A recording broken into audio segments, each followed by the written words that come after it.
Hey guys, thanks for joining me. This is Angie at ChicnScratch. This is the project we're making today.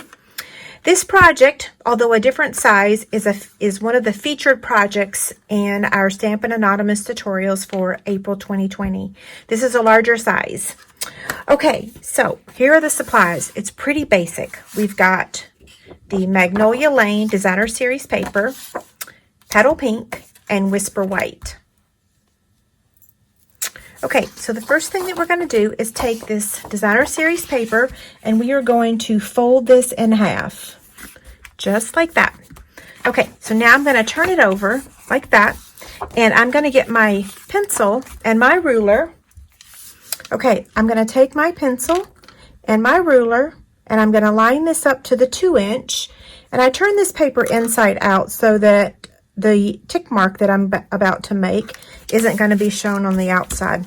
Plus, we really couldn't see it, even if we did put it on that other side because it's dark. Okay, so that's the 2-inch mark.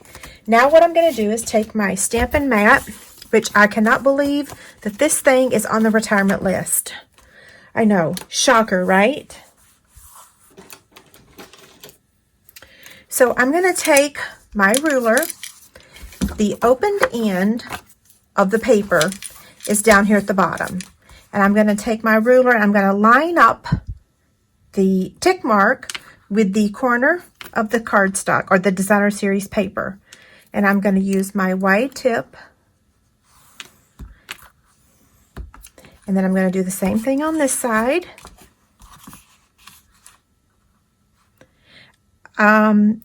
I don't know what we're going to use once this Stampin' mat returns or expires or retires.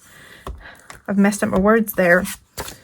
Okay, so now this side, so the exact same thing. Just going to score from the top to that tick mark. I'm going to have to look back on some of my older videos and see what I used before we had the Stampin' mat. Yeah. It's super affordable if you want to get it now. It's $5, so I have a good stash of them myself. Okay. Now we're going to fold on those score lines.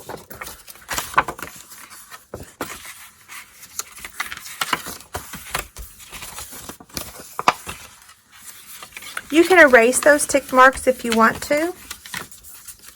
Okay, so here's how it's going to work. Just like that, okay?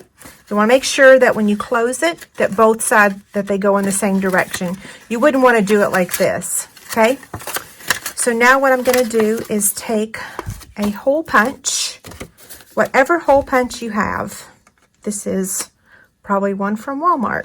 It's a 1/8 circle punch. And I'm just eyeballing it. It doesn't have to be exact. You would want to put your treat inside there before you do this. Okay. We're going to use the Petal Pink ribbon. You guys have seen me use this quite a bit this spring, so I love it.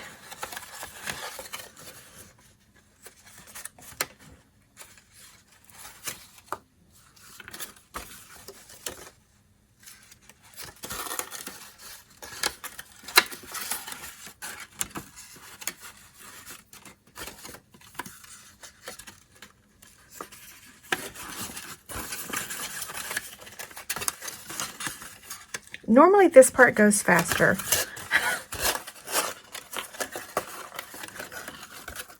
Okay, so now I'm just going to tie a bow.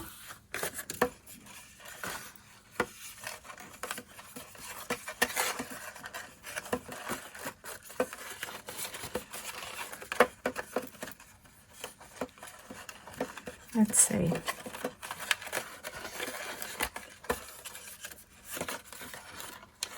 I'm trying to make sure I don't squash my box.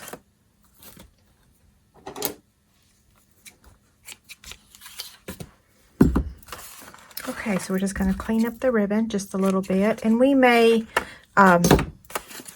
fiddle with that ribbon a little bit more in just a minute. Okay, so I'm going to take Mossy Meadow ink, and we are using the Greeting from Rooted in Nature stamp set. Okay?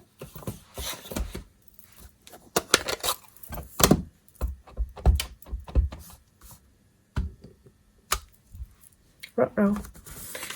I have ink on there. I want to give this away, so I want to make sure that I don't mess it up. There we go. We're using 2 sets of dies today. We're using the stitch shape dies to cut out the greeting. I've already cut out the petal pink scallop circle. Okay, so we're just going to place this on here.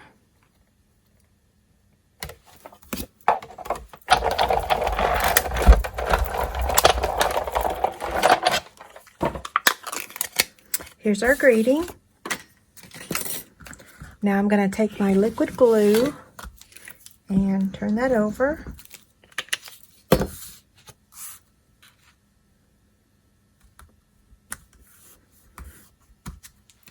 Okay, I'm going to use one of these frosted flowers. I'm going to use the Take Your Pick tool to pick up one of these. I'm sad that these are retiring.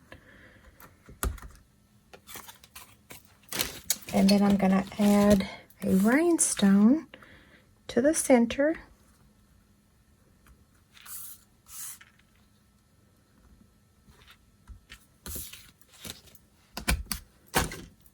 We're going to turn this over and we're going to add 2 dimensionals. I'm going to add one at the top and one at the bottom.